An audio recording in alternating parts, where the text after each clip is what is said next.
नमस्कार बच्चों, आप सबका एक बार फिर से हमारे यूट्यूब चैनल में स्वागत है। तो आज हम करने वाले एक अच्छा 10th का अध्याय 3 दो चर वाले रैखिक समीकरण युग्म जो कि एग्जाम 2024 के लिए एनसीईआरटी बुक से लिया गया है। तो इस वीडियो में हम इसका करेंगे बेसिक कंप्लीट। तो सबसे पहले हम जानेंगे दो चर। कितने चर? दो चर वाले रैखिक समीकरण युग्म। दो चर का मतलब होता है आपका दो चर। दो चर से मतलब है आपका एक्स तथा आपके वाई यहाँ पर होने चाहिए। ठीक है। अब उसके बाद आता है आपका रैखिक। क्या आता है? रैखिक। रैखिक का मतलब है कि चरों की घात कितनी होनी चाहिए? आपकी 1 होनी चाहिए। 1 घात वालों को हम क्या कहते हैं? रैखिक कहते हैं। क्या कहते हैं? रैखिक कहते हैं। उसके बाद आपका समीकरण क्या होता है? समीकरण।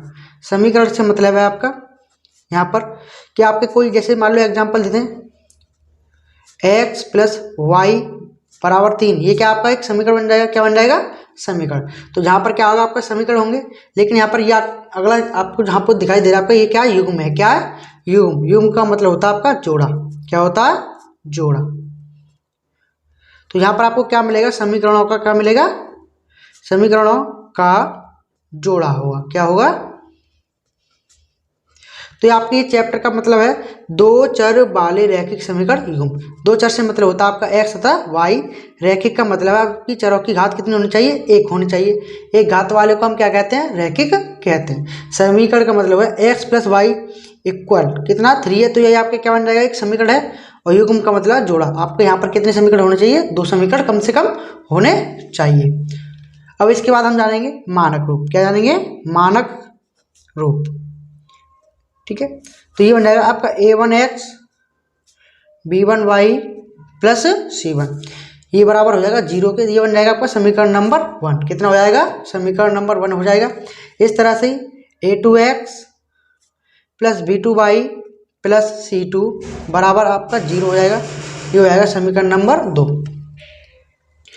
इस तरह से आपके दो समीकरणों के क्या बन जाएंगे? मानक रूप बन जाएंगे। ठीक है। तो हम जानते हैं कि प्रत्येक समीकरण नंबर 1 है। ये भी क्या करता है? एक रेखा की रचना करता है। क्या करता है? रेखा की रचना करता है। और समीकरण नंबर आपका 2 ये भी क्या करता है? ये भी एक रेखा की रचना करता है। ठीक है।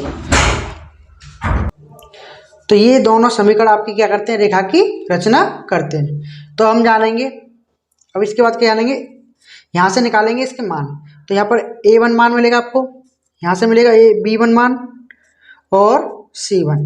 ये मिलेंगे आपके कहाँ से? समीकरण नंबर 1 से मिलेंगे। किससे मिलेंगे? समीकरण नंबर 1 से मिलेंगे। a1 मिलेगा आपको, b1 मिलेगा और c1। इस तरह से आपको कहाँ से मिलेगा? a2 मिलेगा, b2 मिलेगा और c2। ये आपका मिलता है कहाँ से? समीकरण नंबर 2 से मिलता है। ठीक है। निकालने के बाद अब आप क्या पता करोगे? रेखाओं की स्थितियाँ। तो इसके बाद हम पता करेंगे रेखाओं की स्थितियाँ। तो रेखाओं की कुल कितनी स्थितियाँ होती हैं? 3 स्थितियाँ होती हैं। कितनी होती हैं? 3। तो सबसे पहली स्थिति है आपकी कि जब रेखा एक दूसरे को काटती हैं। क्या करती हैं? काटती हैं। तो हम ये कैसे पता करेंगे कि ये रेखा कैसी है? तो सबसे पहले क्या करेंगे? यहाँ से a1 का मान निकालेंगे। क्या निकालेंगे? a1 बट्टा a2 निकालेंगे। उसके बाद करेंगे b1 बट्टा b2। अगर ये आपका अनुपात बराबर नहीं होगा, क्या होगा? बराबर नहीं होगा।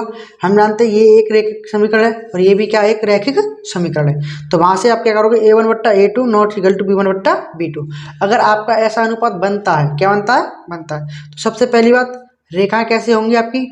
रेखाएं आपकी प्रतिच्छेदित कहलाती हैं। कैसी कहलाती हैं? प्रतिच्छेदित। ठीक है। इसके बाद इसी अनुपात से आप एक और चीज बता सकते हो कि आपके हल कितने होंगे? हल कितने होंगे? तो आपके हल यहाँ पर कितने होते हैं? अद्वितीय होते हैं। कैसे होते हैं? अद्वितीय। अद्वितीय का मतलब होता है कोई एक। इसी चीज से आप एक और चीज बता सकते हो कि कैसा हल होगा? कैसा हल? तो इसका मतलब आपका संगत होता है। कैसा होता है? संगत होता है। तो आप एक ही यहाँ से a1 बट्टा a2 not equal to b1 बट्टा b2। इसी स्थिति से आप 3 चीज़ बता सकते हो, रेखाओं के बारे में, हल के बारे में और कैसा हल के बारे में। अब हम जानेंगे इसके बाद स्थिति नंबर 2। तो स्थिति नंबर 2 आपकी होती है जब रेखा के ऊपर रेखा होती है। इन्हें कैसी रेखा बोलते हैं? समांतर रेखा कहते हैं। कैसी रेखा कहते हैं? तो इनके लिए अनुपात बनता है आपका A1/A2 बराबर B1/B2 not is equal to C1/C2 पे।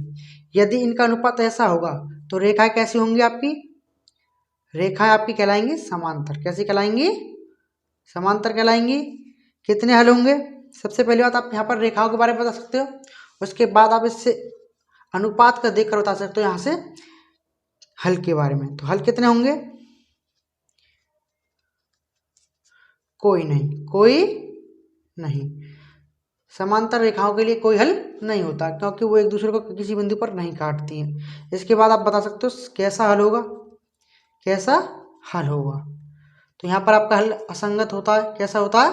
असंगत होता है। तो इस एक ही अनुपात से आप तीनों चीज़ों के बारे में बता सकते हैं। रेखाओं के, तो रेखाएं आपकी समांतर होती हैं, हल आपके कोई नहीं होता है, और कैसा हल होता है? असंगत हल होता है। तो इसके लिए आपको अनुपात याद रखना A1/A2 बराबर B1/B2 not equal to C1/C2।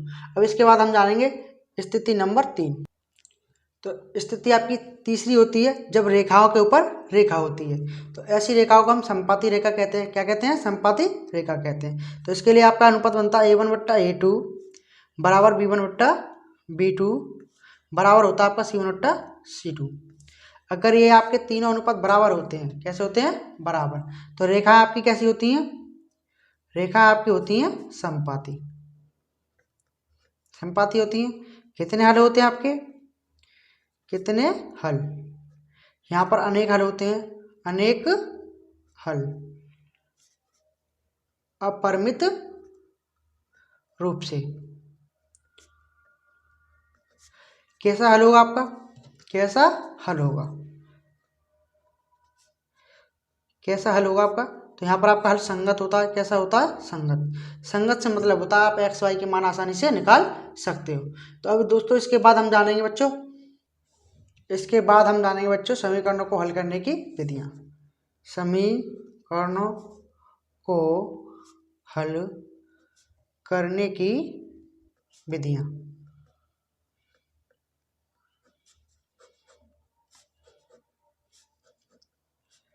सबसे पहली विधि है आपकी विलोपन विधि। क्या होती है? विलोपन विधि।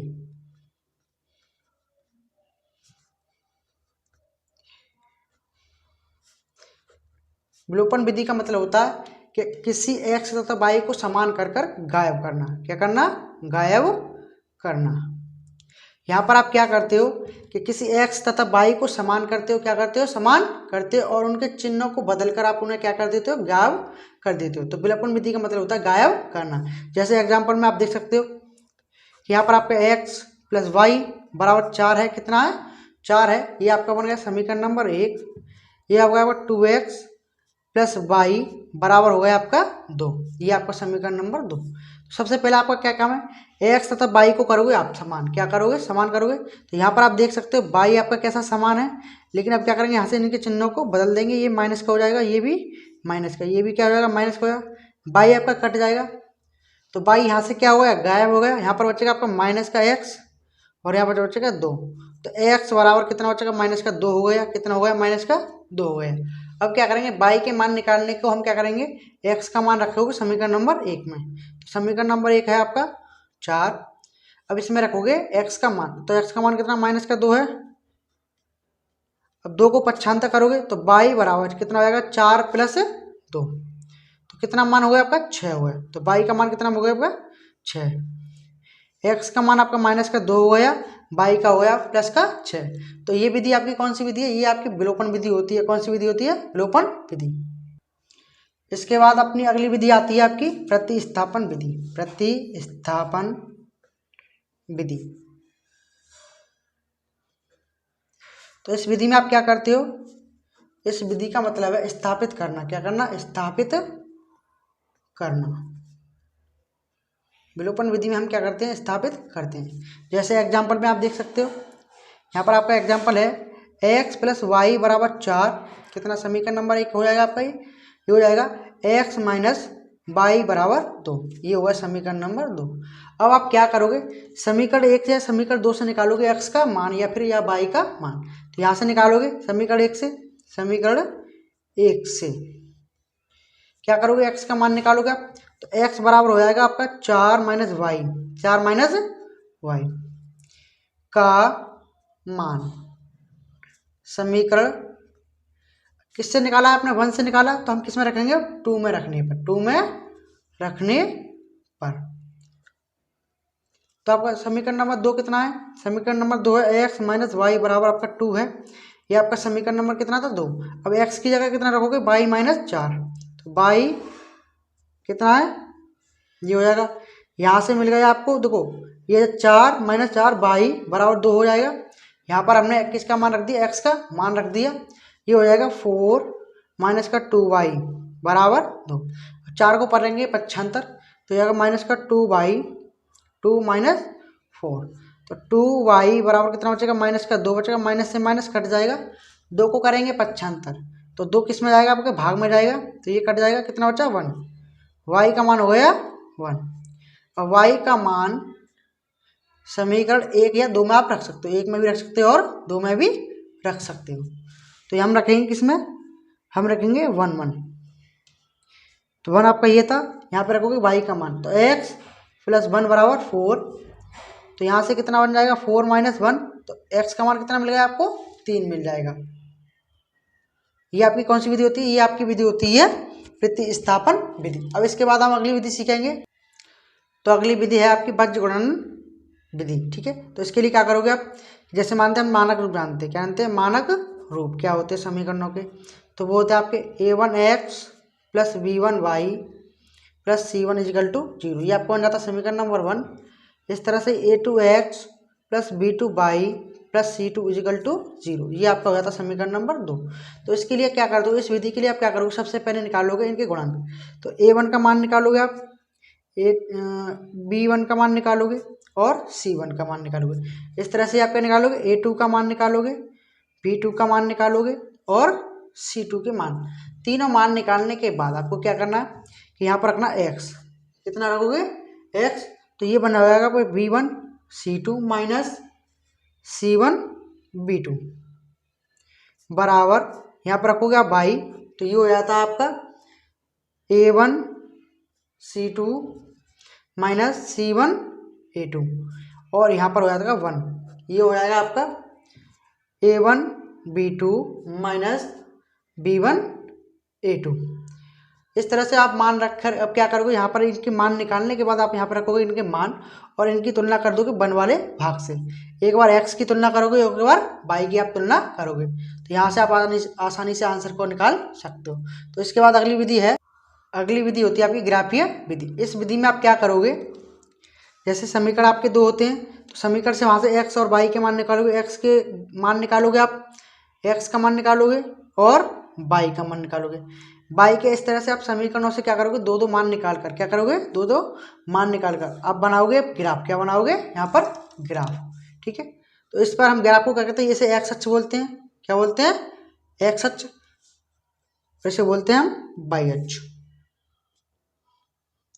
तो यहाँ से मान निकालने के बाद इधर अगर चलते हो तो ये x के मान होंगे, ये आपके किसके मान होते हैं, x के होते हैं, कैसे होते हैं x के, लेकिन सभी कैसे होते हैं, पॉजिटिव होते हैं। इधर आओगे ये भी कैसे होते हैं, आपके x के मान होंगे, कैसे होंगे, x के मान होंगे, लेकिन ये सारे कैसे होते हैं, नेगेटिव होते हैं। ऊपर चलोगे तो ये आपके किसके मान होंगे, y के मान होते हैं, किसके मान होते हैं, ये आपके y के मान, ये पॉजिटिव होते हैं, y के मान होते हैं, ये आपके x के मान होंगे। इस तरह से आप नीचे आओगे तो ये सभी कैसे होंगे, y के मान, लेकिन कैसे होंगे, नेगेटिव।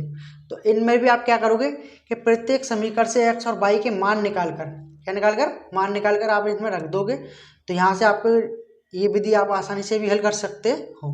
तो इसके बाद हम सीखेंगे थ्योरी वाले सवाल। तो इसमें सबसे पहले आते हैं आयु से संबंधित सवाल, ठीक है। तो इसमें आपको क्या करना है, हमेशा क्या करेंगे, वर्तमान आयु को मानेंगे, क्या मानेंगे, वर्तमान आयु को मानेंगे। एक को x मानते तथा दूसरे को y मानते, क्योंकि हम जानते हैं ये कौन से सवाल है, 2 चर वाले रैखिक समीकरण युग्म में। पूर्व का मतलब होता है वर्तमान आयु में से हमेशा उस आयु को घटाएंगे, और पश्चात का मतलब है वर्तमान आयु में हमेशा उसे जोड़ेंगे, ठीक है। इसके बाद आपको क्या करोगे, यहाँ से आपका समीकरण नंबर 1 बन जाएगा, समीकरण 1 बन जाएगा, और इस तरह से आपका एक समीकरण आपके 2 बन जाएंगे। कितने बन जाएंगे, समीकरण 2 बनने के आप क्या करोगे, विलोपन विधि प्रतिस्थापन विधि या फिर बीजगणन या ग्राफीय विधि, किसी भी विधि से भी आप इसे हल कर सकते हो। तो इसके बाद आते हैं आपके भिन्न से संबंधित सवाल। तो हम जानते हैं भिन्न आपका क्या होता है, भिन्न आपका होता है अंश बट्टे हर। क्या होता है, हर। तो आपको क्या मानना है कि यहाँ पर लिखेंगे माना, क्या करेंगे, माना अंश बराबर आपको मानना है x, तब y बराबर आपको मानना है ना, हर बराबर मानना आपको y। इस तरह से आपको क्या करना है, y आपको मान लेना है।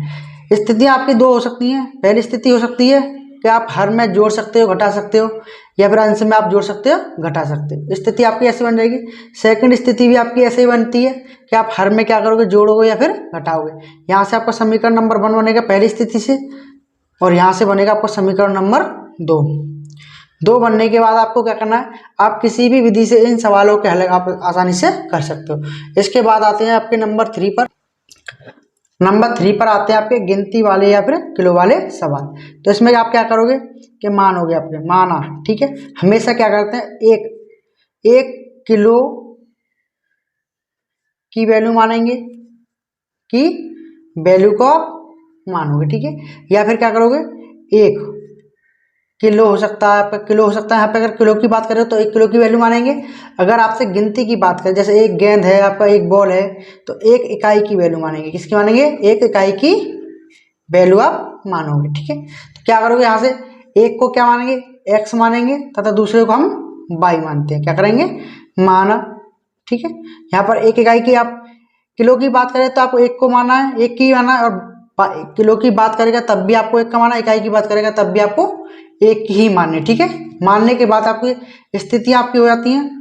स्थिति फर्स्ट स्थिति से आपका समीकरण नंबर 1 बनेगा, क्या बनेगा, और स्थिति नंबर 2 से आपका समीकरण नंबर आपका यहाँ पर 2 बन जाएगा। समीकरण नंबर आपका 2 आएगा। आप क्या करोगे, दोनों समीकरणों को विलोपन या प्रतिस्थापन किसी भी विधि से हल करके x y के मान आप आसानी से निकाल सकते हो। लेकिन आपको यहाँ पर एक बात ध्यान रखना, गिनती वाले सवाल हो या फिर किलो वाले, इनमें आपको हमेशा 1 किलो की वैल्यू या फिर 1 इकाई की वैल्यू को आपको मानना है। एक को x मानना, दूसरे को y मानना। स्थिति पहली से समीकरण नंबर आपका 1 हो जाएगा तैयार। स्थिति 2 से समीकरण नंबर आपका 3 तैयार हो जाएगा। समीकरणों को आप विलोपन या प्रतिस्थापन किसी भी विधि से हल कर सकते हो, ठीक है। इसके बाद आपके सवाल आते हैं संख्या वाले। तो हम जानते हैं संख्या, जानते हैं संख्या क्या होती है कि 10 गुणा दाई प्लस इकाई, ये आपकी क्या होती है, 2 अंकों की एक संख्या होती है, ठीक है। तो हमेशा हम क्या मानेंगे, माना, इकाई का अंक मानेंगे, आप क्या मानोगे, और दाई का अंक मानोगे, ठीक है। मानने के बाद आप क्या करोगे, यहाँ से बनाओगे सबसे पहले संख्या। क्या बनाओगे, संख्या। तो संख्या आपकी हो जाएगी 10 गुणा दाई का अंक, जो भी आप मानोगे, प्लस इकाई का अंक। ऐसा करने के बाद आपको यहाँ से इसके बाद करना आपको स्थिति 1। स्थिति 1 से आप क्या करोगे, समीकरण नंबर 1 को बनाओगे, और स्थिति 2 से आप क्या बनाओगे, समीकरण नंबर 2 को। और जैसे ही आपके समीकरण 2 हो जाएंगे तो आप उन समीकरणों को किसी भी विधि से हल आसानी से कर सकते हो। इसके बाद अगला पॉइंट है निर्भरता वाले सवाल। ये वो सवाल हैं कि जिन पर क्या होता है, एक व्यक्ति दूसरे के ऊपर निर्भर रहता है। जैसे कि माना, ठीक है। तो निर्भरता वाले में हम उसे मानते हैं, उसे मानेंगे जिस पर आप निर्भर रहते हो। तो हम x की वैल्यू से मानते हैं जिस पर आप क्या रहते हो, निर्भर रहते हो, ठीक है। तो हमेशा क्या करते हैं, उसके बाद आप क्या करोगे, शून्य वाले के साथ हमेशा क्या करते हैं, कैलकुलेशन करते हैं। क्या करते हो, कैलकुलेशन करोगे। आप क्या करोगे, कैलकुलेशन।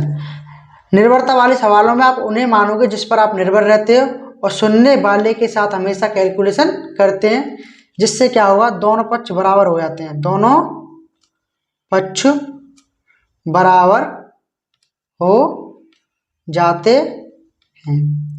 किस प्रकार को सुनने वाले के साथ हमेशा क्या करते हैं, कैलकुलेशन करते हैं, जिससे दोनों पक्ष आपके बराबर हो जाते हैं। यदि आपको हमारी वीडियो पसंद आई हो तो चैनल को सब्सक्राइब करें, वीडियो को लाइक करें। जय हिंद। मिलते हैं आपको अगली वीडियो पर।